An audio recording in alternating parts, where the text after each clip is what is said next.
Meu nome é Daniel, tenho 35 anos, sou brasileiro, nasci e cresci em São Paulo, sempre vivi aqui, nunca tive problema com documentos, nunca cometi crime, era um cidadão comum. Trabalhava como gerente comercial numa empresa de tecnologia, ganhava bem, tinha apartamento próprio, carro, noiva, vida estável. Em março de 2023, fui promovido. A empresa me mandou fazer um treinamento nos Estados Unidos, em Miami, 2 semanas, tudo pago, passagem, hotel, alimentação. Fiquei animado, seria minha primeira viagem internacional, nunca tinha saído do Brasil antes.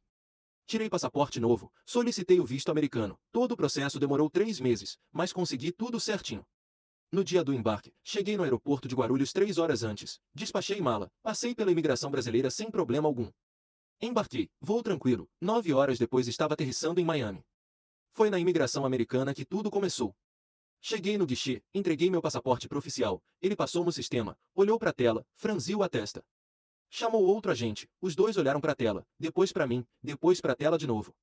Um deles me pediu para ir pro lado, esperar. Fiquei nervoso, não entendia o que estava acontecendo, meus documentos estavam todos corretos. 5 minutos depois, vieram dois agentes da imigração, me levaram para uma sala separada, sem janelas, só uma mesa e cadeiras. Através de um intérprete, porque meu inglês não era bom o suficiente, eles começaram a me questionar. Você já foi deportado dos Estados Unidos? Não, nunca, essa é minha primeira vez aqui. O sistema mostra que você foi deportado em 2019. Isso é impossível, eu nunca estive aqui antes, essa é literalmente minha primeira viagem internacional. Eles não acreditaram, mostraram a tela do computador através de uma impressão, tinha meu nome completo, Daniel Silva Santos, minha data de nascimento, mas uma foto que não era minha. Era um cara que parecia ter uns 45 anos, barba grisalha, cabelo raspado, não tinha nada a ver comigo. Esse não sou eu, olha a foto, não sou eu. O nome é igual, data de nascimento é igual. Mas eu nunca estive aqui, olha meu passaporte, foi emitido ano passado, como eu ia ter sido deportado em 2019 se eu nem tinha passaporte? Mostrei meu passaporte, era novo, emitido em 2022, primeira viagem, sem carimbos, sem nada. Eles olharam, conferiram, mas disseram que o sistema era prioridade, que se o sistema dizia que eu tinha histórico de deportação, eu não podia entrar. Tentei argumentar, pedi para falar com a embaixada brasileira, com meu advogado, com alguém. Disseram que eu tinha direito a uma ligação, me deram um telefone. Liguei pro meu chefe no Brasil, era madrugada lá, ele não atendeu, mandei mensagem, expliquei o que estava acontecendo. Ele respondeu horas depois, tentou ligar para a embaixada, mas era fim de semana, ninguém estava disponível. Me colocaram numa sala de detenção, junto com outras pessoas que também estavam sendo deportadas, brasileiros, colombianos, venezuelanos. Fiquei 12 horas ali, sentado num banco de metal, sem poder sair, sem comida decente, só um sanduíche velho e água. Vi famílias sendo separadas, crianças chorando, gente desesperada, e eu ali, sabendo que era tudo um erro absurdo. No dia seguinte, me colocaram num voo de volta para o Brasil, algemado nos pés, escoltado por um agente até a porta do avião. A humilhação foi indescritível, passageiros me olhando com medo, como se eu fosse criminoso perigoso. Durante o voo, chorei, não conseguia entender como aquilo estava acontecendo, minha vida estava desmoronando por um erro de sistema. Quando cheguei em Guarulhos, passei pela imigração brasileira, o agente precisa entrar em contato com a embaixada americana aqui no Brasil, contestar formalmente, apresentar todos os seus documentos. Quanto tempo isso leva? Pode levar meses, até anos, depende do caso. Saí de lá destruído, liguei para o meu chefe, expliquei que não tinha conseguido entrar nos Estados Unidos, que tinha sido deportado por erro. Ele ficou em silêncio por uns segundos, depois disse que ia falar com o RH, ver o que podiam fazer. Uma semana depois, fui chamado no escritório, o diretor estava lá, junto com o RH. Daniel, a empresa investiu muito dinheiro nesse treinamento, passagem, hotel, inscrição, e você não cumpriu. Mas não foi minha culpa, foi erro do sistema americano, eu tenho provas. A gente entende, mas o fato é que você não participou do treinamento obrigatório, e isso estava no contrato da sua promoção. Vocês vão me demitir por algo que não foi culpa minha? Não é demissão, é rescisão de contrato por descumprimento de cláusula, você não terá direito a algumas verbas rescisórias. Foi como um soco no estômago, 7 anos de empresa, dedicação, e me jogaram fora por um erro que não era meu. Saí de lá com uma caixa com minhas coisas do escritório, humilhado de novo. Minha noiva, Camila, tentou me apoiar no começo, mas conforme os dias passaram e eu ficava cada vez mais deprimido, ela começou a questionar. Você tem certeza que não fez nada errado? Deportação não acontece do nada. Camila, foi erro de sistema, eu te expliquei 1000 vezes. Mas e se você está escondendo algo? E se você realmente foi deportado antes e não quer me contar? Como eu ia ter sido deportado se aquele era meu primeiro passaporte? Você viu quando eu tirei, tava comigo. Ela não acreditava completamente, a desconfiança cresceu, as brigas aumentaram. 3 meses depois, ela terminou comigo, disse que não conseguia mais confiar, que precisava de alguém estável. Fiquei sozinho, desempregado, com contas acumulando. Tentei arrumar outro emprego, mandei currículo para dezenas de empresas, consegui algumas entrevistas.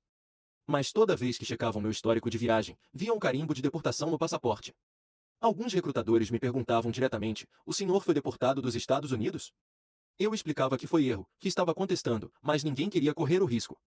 Desculpe, mas deportação é algo muito sério, a empresa não pode arriscar contratar alguém com esse histórico. Fiquei 6 meses desempregado, vivendo do seguro-desemprego e da pouca economia que tinha. Vendi meu carro, comecei a atrasar as prestações do apartamento, cortei tudo que podia, academias, streamings, saídas. Enquanto isso, tentava resolver o problema, procurei advogado especializado em direito internacional, ele cobrou R$ 15.000 para pegar o caso. Tive que pedir dinheiro emprestado para os meus pais, eles pegaram um empréstimo consignado para me ajudar.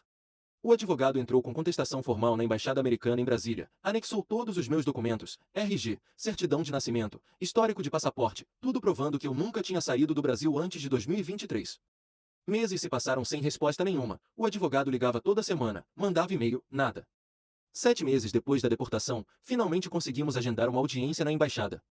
Viajei para Brasília, fiquei num hotel barato, fui na embaixada com o advogado. Passamos por segurança rigorosa, fomos para uma sala, um oficial americano nos recebeu, com intérprete. Apresentamos todos os documentos, explicamos a situação detalhadamente. O oficial checou no sistema, comparou as fotos, viu que realmente não era eu. De fato, parece haver uma confusão, o sistema cruzou dados de 2 indivíduos com o mesmo nome e data de nascimento. E agora? Como a gente resolve isso? Vamos abrir um chamado interno, corrigir o sistema, deve levar de 60 a 90 dias. E quanto à minha deportação injusta? Eu perdi emprego, noiva, tô devendo apartamento, tudo por causa desse erro. O senhor pode entrar com pedido de indenização, mas isso é outro processo, separado, e sinceramente, a chance de sucesso é baixa. Saí de lá frustrado, mais 3 meses esperando. 90 dias se passaram, o advogado checou, o sistema ainda não tinha sido corrigido. Mais 60 dias, ainda nada. Foi só depois de 8 meses da audiência, mais de um ano do incidente original, que finalmente corrigiram o sistema. Meu nome foi limpo, a deportação foi removida do histórico. Mas o estrago já estava feito. Perdi o apartamento, não consegui pagar, banco retomou, perdi todo o dinheiro que tinha investido. Voltei a morar com meus pais, aos 33 anos, no quarto que era meu quando adolescente. Minha ex-noiva tinha começado outro relacionamento, vi nas redes sociais, ela estava feliz, seguindo a vida. Eu estava destruído, em dívidas, morando com os pais, sem perspectiva. Consegui um emprego depois de 1 ano e meio, numa empresa menor, salário 40% menor do que eu ganhava antes. O advogado entrou com processo de indenização contra o governo americano, pedindo danos morais e materiais. Processo está correndo até hoje, já faz 2 anos, advogado diz que pode levar mais 5 anos para ter uma decisão. E mesmo que eu ganhe, a chance do governo americano realmente pagar é mínima, eles raramente pagam indenizações para estrangeiros. Hoje, 3 anos depois do incidente, ainda sinto as consequências.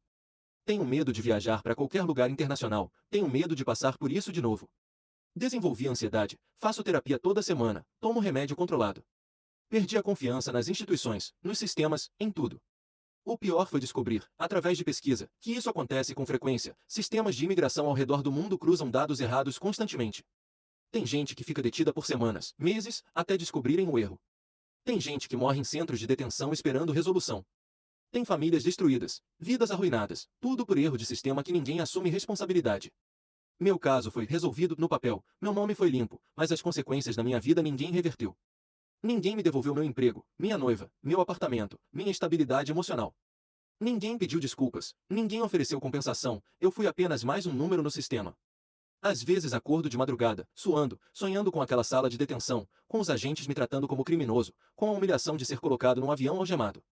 Às vezes penso, se eu não tivesse aceitado aquela promoção, se tivesse recusado a viagem, nada disso teria acontecido. Mas não dá para voltar no tempo, não dá para mudar o passado. Tudo o que posso fazer é seguir em frente, reconstruir minha vida aos poucos, e alertar outras pessoas sobre os riscos. Se você for viajar internacional, cheque absolutamente tudo antes, seu histórico, seus documentos, possíveis homonímias. Porque um simples erro de sistema pode destruir sua vida inteira em questão de horas. E quando isso acontecer, ninguém vai se importar, ninguém vai te ajudar, você vai estar sozinho contra uma máquina burocrática gigante que não tem rosto, não tem coração. Você vai ser apenas mais um caso, mais um número, mais uma estatística. E sua vida vai desmoronar enquanto eles conferem dados, enviam e-mails, fazem reuniões. Eu sobrevivi, estou reconstruindo, mas uma parte de mim morreu naquele dia em Miami. A parte que confiava, que acreditava em justiça, que achava que fazer tudo certo era suficiente. Essa parte não volta. Eu que tô errado de estar processando o governo americano mesmo sabendo que provavelmente não vai dar em nada?